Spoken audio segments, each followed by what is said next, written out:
Dear friends, welcome to the Wednesday Word on Wednesday the 3rd of September.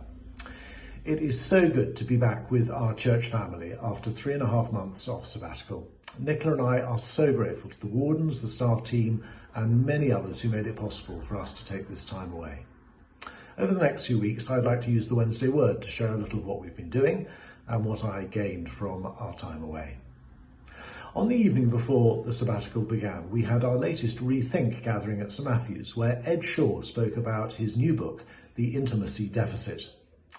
He argued that if we are to live whole and integrated lives, we need intimacy in 4 directions: intimacy with God, with ourselves, with others, and with creation.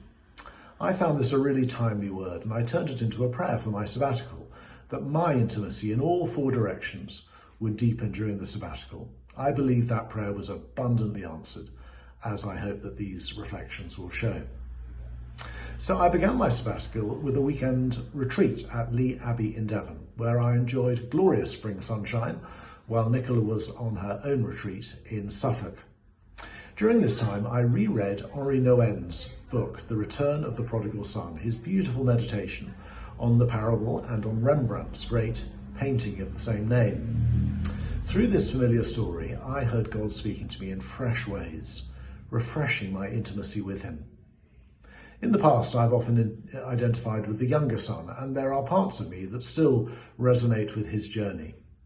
More recently, I've related to the elder son, at times feeling that God owes me for what I've done for him and becoming resentful when I'm not recognised or honoured. I heard the Father's voice saying to me, "You are my beloved. On you my favour rests." And I realised that this is all the recognition that I truly need. But what was new to me was the discovery that I'm also called to become the Father, the one who welcomes both prodigals and elder sons with open arms, offering a robe, a feast, a ring, and a celebration to all who return. I also reflected on how Jesus, in a sense, became the prodigal son for my sake. He left his father's home for the distant country. He gave all that he had, and he returned through the cross to his father's embrace. He did all of this, not as the prodigal, but as the obedient son, so that through him all who are lost might find their way home. Yet Jesus is also the perfect elder son. He wears the Father's robe. He is the one to whom the Father says, "You are my beloved, on you my favour rests." But he joins the celebration wholeheartedly. He never stays outside. He returns to heaven and rejoices over every sinner who repents. And he brings me with him, enabling me to do what I could never do on my own.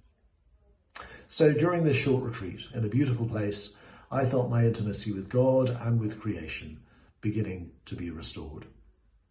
More about my sabbatical next week, but God bless you today.